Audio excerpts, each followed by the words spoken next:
있습니다. 오늘 말씀은 고린도전서 3장 1절에서 9절까지 말씀으로 성령의 지배를 받는 신령한 자들이라는 제목으로 말씀 나누기를 원합니다. 이제 고린도전서 3장의 한 부분인데 오늘 말씀은 성령에 관한 부분입니다. 우리가 신앙생활을 하면서 성령은 뗄래야 뗄 수 없는 우리의 큰 능력입니다. 그리고 성령은 어떠한 신령하고 신비한 체험이 아니라 성부, 성자, 그리고 삼위 하나님인 줄 믿습니다. 성령 하나님이시다라는 것이죠.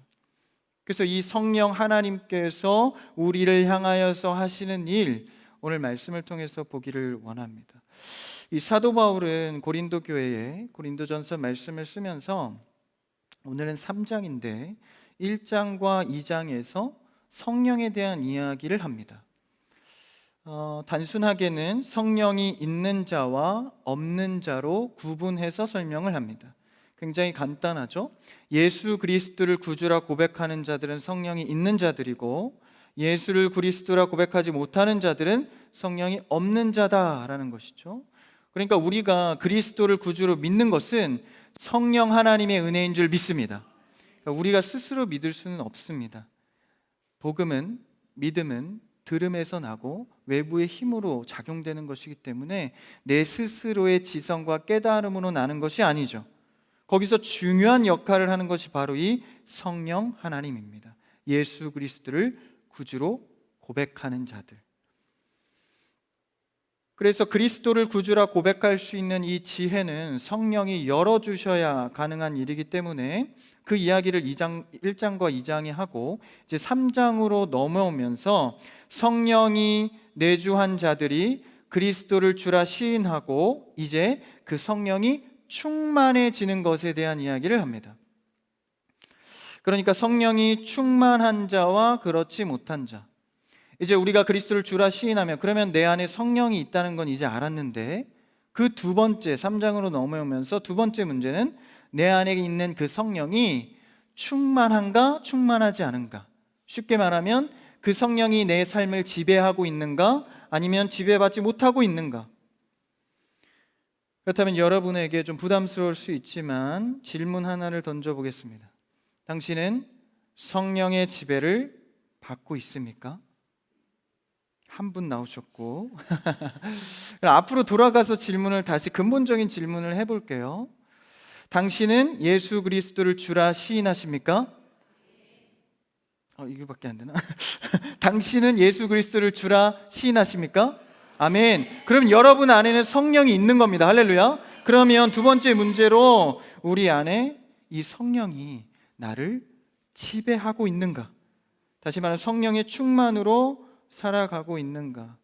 예수님을 믿고 교회를 다니게 되면 내 안에 성령이 있다는 사실을 알게 됩니다. 그러나 그 성령이 내 삶이 철저히 지배하여서 내 삶을 움직이는, 그러니까 충만한 상태는 또 다른 문제입니다. 오늘 본문 3장에서 만나는 메시지가 그러합니다. 바울도 이 문제 때문에 육신 가운데에만 거하는 자, 그리고 성령의 충만을 입은 자에 대한 비교에서 답답함을 느끼는 거죠. 너희는 이미 그리스도를 주라 시인해서 네 안에 성령이 있는데 왜 지배를 받지 못하고 충만하지 못하냐라고 답답한 토로를 하고 있습니다. 너희 안에 성령이 계시니까. 고린도전서 오늘 3장을 읽었지만 좀 앞에 넘어가 보시면 2장 16절에서는 이렇게 말하고 있습니다. 한번 읽어볼까요? 시작. 누가 주의 마음을 알아서 주를 가르치겠느냐? 그러나 우리가 그리스도의 마음을 가졌느니라. 너희 안에 성령이 계시기 때문에 내가 스스로 어떻게 깨달을 수 있겠냐? 그러나 너희는 그리스도의 마음을 가졌다. 성령이 네 안에 계신다. 여러분, 성령 하나님이 내 안에 계신다는 그 자체가 소망이 되는 줄 믿습니다. 염려하지 마십시오. 성령이 내 안에 계시니까. 그래서 이 성령 안에 있는 사람들이 이제 충만에 대한 문제를 고심해 봐야 하는데, 교회 안에도 이 구분이 됩니다. 성령이 충만한 자가 있고 그렇지 않은 자가 있는 것이죠. 그리고 또한 성령이 식어가는 경우도 있고, 또한 성령의 은혜가 충만한 경우들이 있습니다. 이는 왔다 갔다 할 수 있는 영역이죠. 내 안에 성령이 들어와서 그리스도를 믿는 것은 변하지 않습니다. 그러나 내 안에서 성령의 충만함이 식거나 희미해지거나 혹은 영적으로 분별하여 선명해지거나 이런 작용들은 늘 일어나기 마련인 것이죠. 그래서 때로는 영적으로 민감한 사람들은 내가 요즘 성령의 지배를 받지 못하고 있구나. 그리스도를 믿으며 예배는 드리고 교회는 빠지지 않지만 요즘 내가 성령의 지배를 받지 못한다.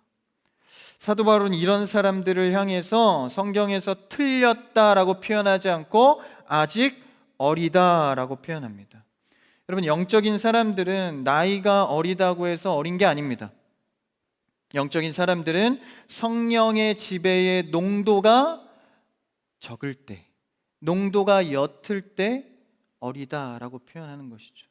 여러분, 우리 크리스찬 교회 성도님들은 성령의 충만함으로 농도가 짙어서 성숙한 성도가 되시기를 축복합니다. 성령의 지배를 듬뿍 받는 것, 신앙의 어린 상태로 계속 머물러 있을 수는 없는 거죠. 시간이 되면 자라야 합니다. 만약 자녀가 시간이 됐는데 자라고 있지 않는다면 부모가 얼마나 근심이 되겠습니까? 하나님께서 우리를 이 땅 가운데 보내시고 사명을 주셨는데 전혀 자라지 않는 어리숙한 어린 자의 신앙으로 남아있다면 하나님이 얼마나 근심이 될까요? 그 마음을 사도 바울이 알고 이 답답한 심경을 오늘 본문에서 토로하고 있는 것이죠. 그 말씀을 한번 볼까요? 첫 절입니다. 1절, 오늘 본문 1절을 읽어봅시다. 시작. 형제들아, 내가 신령한 자들을 대함과 같이 너희에게 말할 수 없어서 육신에 속한 자 곧 그리스도 안에서 어린 아이들을 대함과 같이 하노라. 이 고린도전서의 이 고린도라는 도시는 항구 도시였습니다. 그래서 지성인들이 많고 수많은 지식들도 활발히 유입되는 곳이었죠. 그래서 많은 지식인들의 교류로 인해서 이 엘리트주의, 그러니까 많은 신지식을 원하는 사람들이 나름대로 많았습니다. 그래서 많은 지식을 안다는 이유로 신앙에 대한, 신앙의 지식에 대한 목마름도 갖고 있었습니다. 이런 종교는 어떤 종교인가? 기독교라는 것은 어떤 것인가? 탐구적인 지식이 호기심이 많았다라는 것이죠. 그런데 이들을 향해서 바울은 영적인 사람의 눈으로 신령한 자들처럼 대할 수 없다. 그렇게 지적 호기심이 많고 이 기독교에 대해서 관심을 갖고 예수 그리스도를 믿는다 했지만 진짜 신령한, 다시 말하면 성령이 충만한 자처럼 사도 바울은 대하지 못했습니다. 지식은 많으나 영적으로는 아직 어린아이 같다라고 말하고 있는 것이죠. 그래서 그렇게 너희를 대할 수밖에 없다. 사도 바울의 답답한 심경을 토로하고 있습니다. 이것은 사도 바울의 영적인 정확한 진단을 그들에게 하고 있는 것이죠. 이런 표현을 이방인뿐 아니라 유대인들에게도 한 대목이 있습니다. 히브리서에 나오는데 히브리에서도 유대인들의 이런 모습을 이렇게 지적합니다. 5장 12절인데요. 같이요. 시작. 때가 오래되었으므로 너희가 마땅히 선생이 되었을 터인데 너희가 다시 하나님의 말씀의 초보에 대하여 누구에게서 가르침을 받아야 할 처지이니 단단한 음식은 못 먹고 젖이나 먹어야 할 자가 되었도다. 히브리서의 말씀에서는 이제 유대인들에게 비슷한 말을 하고 있는 겁니다.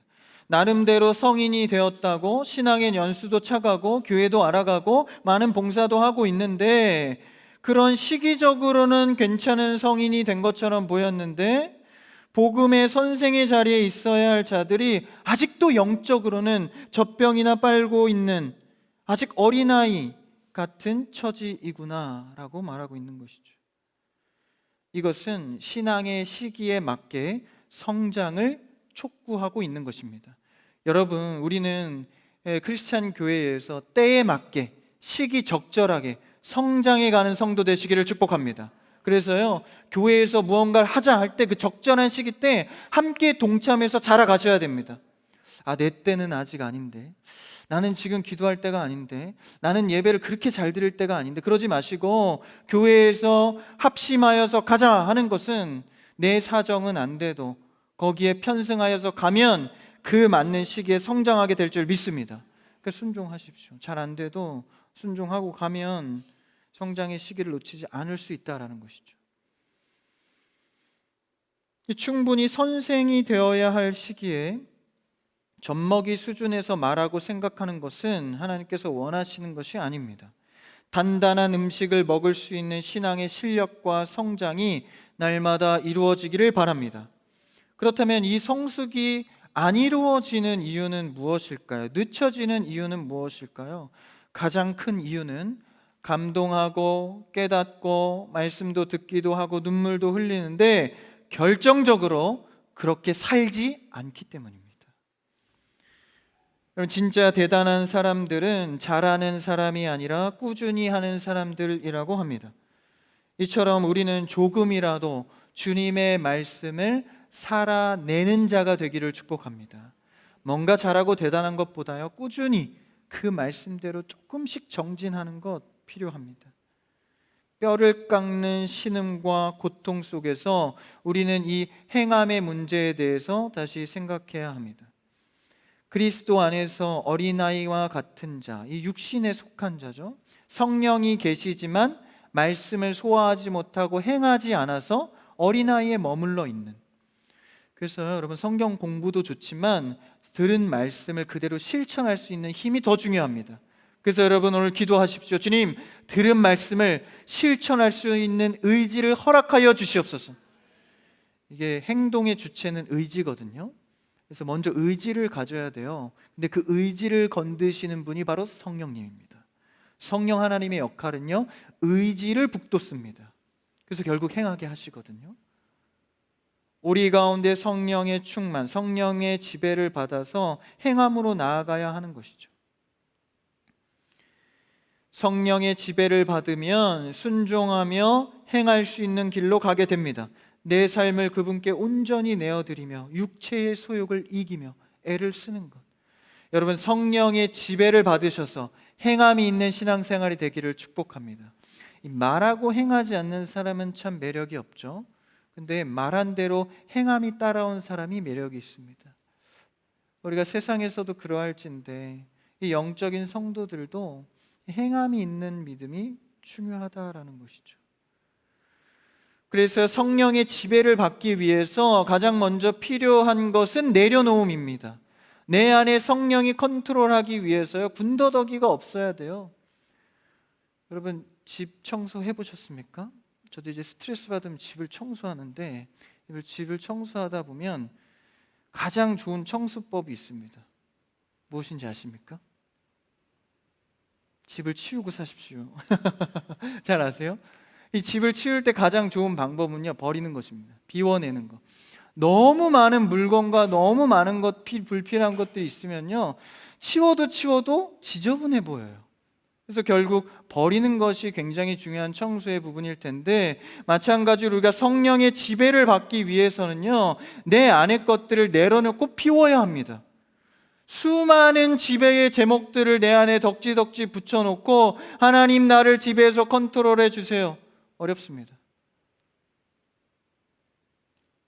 성령님의 지배를 가로막는 내 마음의 교만함, 시기, 이기심, 육체의 소욕들, 여러분 매일매일 그 군더더기들을 십자가에 못 박는 여러분 되시기를 축복합니다. 회개해서 돌이키십시오. 비워내십시오. 내려놓으십시오. 그 속에서 성령의 지배를 받게 될 줄 믿습니다. 그래서 그 지배를 받아야 어린아이의 신앙에서 행함의 신앙, 성숙의 신앙으로 나아갈 수 있는 것이죠. 하나님이 내게 주신 생명의 말씀을 지키려는 피 흘리는 고통의 신음이 있냐라는 것이죠. 죄악과 세상과 그리고 말씀의 기로에서 처절한 몸부림, 그 행함이 있는 신앙을 통해서 이 신앙의 이 나이테가 그려져 가야 되는 것이죠. 흔적이 있어야 합니다. 그래서 당시에 고린도 이 성도들은 말씀의 공부와 호기심, 관심, 신지식의 경험은 많으나 실제 행함의 이 믿음의 신앙에 대해서는 미치지 못했다라는 것이죠. 여러분, 우리는 행함이 있는 믿음으로 성숙한 성도 되기를 축복합니다. 성도의 성숙은요, 곧 교회의 성숙입니다. 가정과 삶의 성숙입니다. 그래서 우리 성도로서 성숙한 신앙생활을 해야 되는 거예요.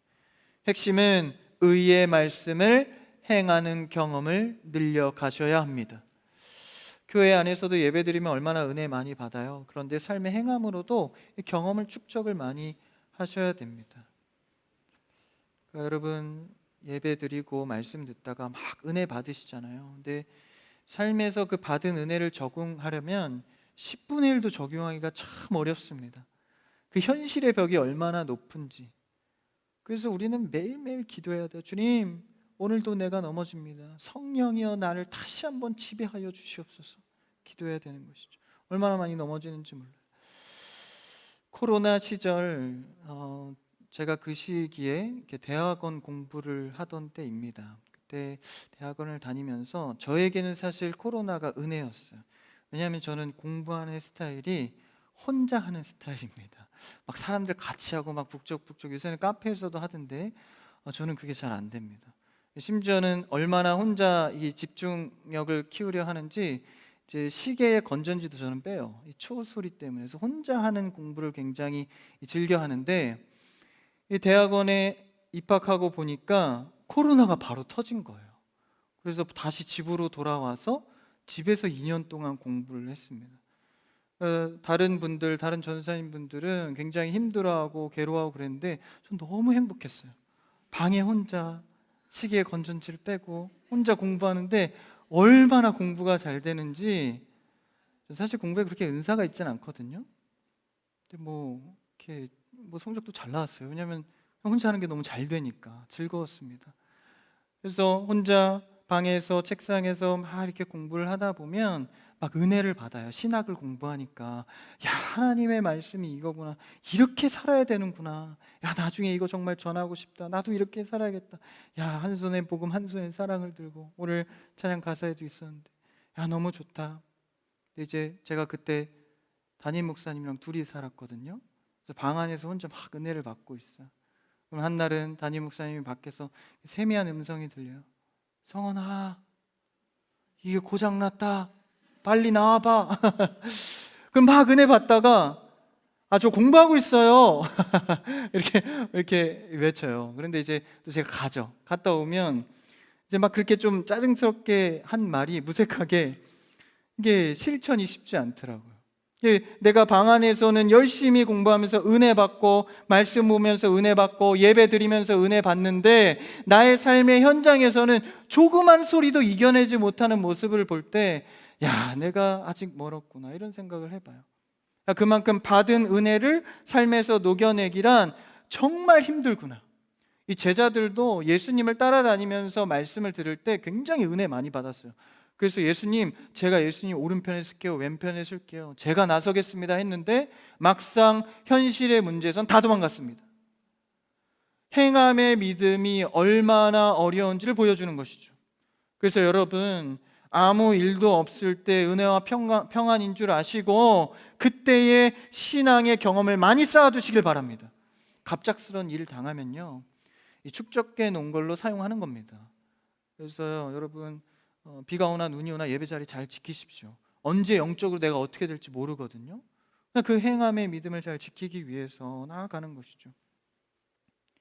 고린도 성도들은 지혜를 숭상하고 우선적 가치로 생각하는 시대적 흐름 속에서 이 행함에 대한 믿음에 대해서 약화가 있던 것이죠. 그래서 더욱 특이한 말씀, 재밌는 말씀, 흥미로운 것에만 집중했습니다. 오늘날에도 마찬가지죠. 조금 획기적인 말씀, 그래서 이단에서 그것을 파고들잖아요. 성경 말씀풀이를 뭔가 더 흥미롭게 자극적으로 해서 와, 이런 말씀이 있었어? 귀를 기울이게 하죠. 그런데 우리의 삶에 전혀 행함의 삶의 모습이 없다면 그것은 아무 의미가 없는 것이죠. 원래 말씀은 세상의 가치로 비춰볼 때 재미가 없습니다. 지금 말씀이 재밌는 게 아니에요. 그런데 영적인 눈으로 볼 때 우리에게는 송이꿀보다 단 것이죠.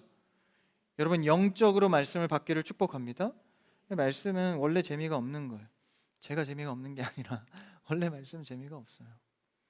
말씀을 들을 때 무슨 스펙이 쌓입니까? 돈도 되지 않습니다. 기대하지 마십시오. 그러나 그런 재미를 따지는 것이 아니라 이 말씀은 그대로 듣고 삶에서 그대로 행하면 말씀 자체에 생명과 능력이 있어서 그대로 되리라. 하나님이 하시는 일을 보게 되는 것이죠. 오늘 2부 말씀에서도 이제 목사님께서 기도하면 기도한 대로 되리라 말씀하셨잖아요. 그럼 말씀을 듣고 그대로 행하면 그대로 되리라. 하나님이 하시는 겁니다. 왜냐하면 말씀은 생동감이 있어서, 생명력이 있어서. 근데 우리는 각자의 해석 속에서 나름의 방법으로 적용을 합니다. 그러지 마시고 순수하게 말씀 그대로 실천하는 성숙한 성도가 되길 바랍니다. 아직 어린 성도가 교회에는 많습니다. 교회라고 해서 다 성숙한 성도만 있는 것이 아니죠. 교회에는 어린 성도들이 많습니다. 그것이 그리고 또 나일 수 있습니다. 그런 성도를 향해서 평가하고 비난하면 안 됩니다. 잘못되고 틀린 것이 아닙니다. 아직 어릴 뿐인 것이죠. 그래서 여러분, 누군가를 평가하고 비난하지 마시고 아직 어려서 그렇구나, 신앙에 자랄 것을 기대하면서 기도해 주십시오. 누가 감히 하나님이 세운 자들을, 하나님이 부르신 자들을 함께 부정하고 비판할 수 있겠습니까? 교만입니다. 하나님이 부르셨고 하나님이 세워 가십니다. 그러니까 여러분, 좀 마음에 안 들고 마음에 안 맞는 성도 있어도 마음속으로 그렇게 고백하세요. 아, 자라가고 있구나. 저 성도가 자라가고 있구나. 그래서 단정적인 말들을 여러분 줄이십시오. 절대 그렇지 않아, 결코 그렇지 않아, 반드시 그래, 이런 말들은 사람에게 조심해야 됩니다. 그래서 아직 어려서 그렇구나, 누가 막 씩씩대고 힘들어하면 괜찮아, 아직 어려서 그런 거야, 그런 영적인 눈을 가져야 하는 것이죠. 저를 따라해 보십시오. 아직 어려서 그런 겁니다. 네, 그게 맞습니다. 잘못되고 부정하지 마십시오. 그냥 어려서 그런 겁니다. 우리 크리스찬 교회는 그런 어린 성도들이 주변의 중보와 주변의 도움을 통하여서 다 같이 성숙해져 가기를 바랍니다. 오늘 본문으로 돌아와서 2절 말씀 읽어볼까요? 2절 같이요, 시작. 내가 너희를 젖으로 먹이고 밥으로 아니하였노니 이는 너희가 감당하지 못하였음이거니와 지금도 못하리라. 말씀을 행하지 못하는 자들에 대해서 강하게 촉구하고 있는 것이죠. 그 다음 3절도 읽어볼까요? 3절 시작. 너희는 아직도 육신에 속한 자로다. 너희 가운데 시기와 분쟁이 있으니 어찌 육신에 속하여 사람을 따라 행함이 아니리요. 이 성령은 있긴 있는데 지배를 받지 못하니까 육신에서 벗어나질 못하는 거예요. 그래서 육신이 원하는 대로 나를 그냥 놔둬 버리는 것이죠. 여러분, 우리는 육신의 나를 그대로 놔두지 마시고 성령에 충만할 수 있도록 날마다 자신을 죽이는 여러분 되기를 축복합니다. 십자가 앞에 나를 계속 죽여야 돼요. 하루라도 안 죽이면 이게 스물스물 올라오거든요. 그러면 3절에 보니까 어떻게 돼요? 시기와 분쟁 속에서만 살아간다라는 것이죠. 사실 세상이 그렇습니다. 아무리 이 도덕적으로 탁월하다 할지라도 사람은 그대로 자연인 상태로 그대로 두면 시기와 분쟁으로 갑니다. 그것을 제어할 수 있는 길은 오직 성령의 지배를 받는 길뿐입니다. 그러니 육신에 속한 자로 벗어나기 위해 발버둥하여 점점 성령 안에서 자라가야 하는 것이죠. 그래서요, 신앙은 몰아서 하려 하지 마시고 조금씩 조금씩 점점 천천히 자라가는 겁니다. 이들이 이런 육신의 자신을 내어놓을 때 어떤 일이 생겼습니까? 아볼로냐 바울이냐, 뭐 개바파냐 예수파냐, 서로를 비교하면서 분파가 나눠지죠. 이게 드러나는 증상입니다. 사람 중심이 되고 인본적인 생각을 하게 되고 성령의 일과 하늘의 일, 교회의 일에는 관심이 없어지는 거예요. 넌 아볼로파냐 바울파냐, 이런 일을 하고 있는 것이죠. 그래서 4절과 5절에서 그렇게 말합니다. 한번 같이 읽어요. 4절 5절 한번 해요. 같이 시작. 어떤 이는 말하되 나는 바울에게라 하고 다른 이는 나는 아볼로에게라 하니 너희가 육의 사람이 아니리요. 그런즉 아볼로는 무엇이며 바울은 무엇이냐? 그들은 주께서 각각 주신 대로 너희로 하여금 믿게 한 사역자들이니라. 바울이 무엇이냐, 아볼로가 무엇이냐, 그게 뭐가 지금 중요하냐, 각자의 역할을 할 뿐이다라는 것이죠. 여러분, 저녁 예배 갑자기 제가 서서 놀라신 분이 계신가요? 각자의 역할을 할 뿐입니다. 말씀은 같습니다. 말씀을 그대로 받는 여러분들을 축복합니다.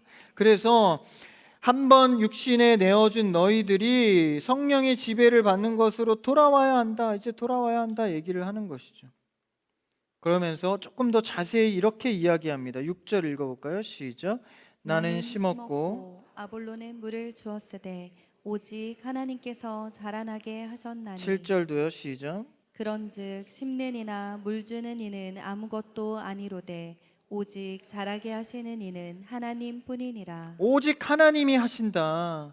육신의 일로 사람들끼리 나누어져서 누가 잘하니 네가 잘하니 하지 말아라. 그냥 물 주고 심고 우리는 똑같이 섬기는 일만 했을 뿐 역사하시는 이는 하나님이다. 우리가 집중해야 될 것은 하나님이다라는 것이죠. 교회의 성장은 사람에게 조건이 있지 않습니다. 오직 생명을 자라가게 하시는 이는 창조주 하나님이십니다. 그러니까 성령의 지배를 받아서 하나님의 일을 도모해야 됩니다. 저 사람이 뭘 좋아하나, 저 사람이 무슨 일을 할 수 있나 집중하지 마시고 하나님이 무엇을 원하시나, 나에게, 내 가정에, 공동체에, 교회에 하나님이 무엇을 원하시나. 삶의 모든 영역에서 가정과 직장과 교회와 캠퍼스와 어디서든지 내가 주인 되려 했던 자리에서 이제는 내려오시고 성령님께 주도권을 이양하셔서 성령님의 지배를 받는 여러분 되기를 바랍니다. 다른 것에 주도권을 뺏기면 안 됩니다. 영적인 문제예요. 술 취하지 말라 이는 방탕한 것이니, 그 다음 뭡니까? 성령의 충만함을 받으라. 이 술 마시지 말라는 얘기가 아니에요. 술의 특성을 빌어서 한 말이거든요. 술은 취하게 지배하는 특성이 있어요. 그러니까 세상에 지배하는 특성에 한눈 팔지 말고 성령의 지배에 머물라라는 것입니다. 그럼 세상에 지배를 하는 성격의 일들이 얼마나 많습니까? 이게 다 우상입니다. 스마트폰 하나만 손에 잡아도 굉장히 많은 영적인 지배를 받죠. 가짜 뉴스들, 그렇죠? 선정적인 것들, 이게 나를 지배해서요, 나를 놓질 않는 거예요. 이 우상의 일을 끊으라라는 거예요. 그리고 눈길을 돌려 성령의 충만함, 성령의 지배를 받으라라는 것이죠.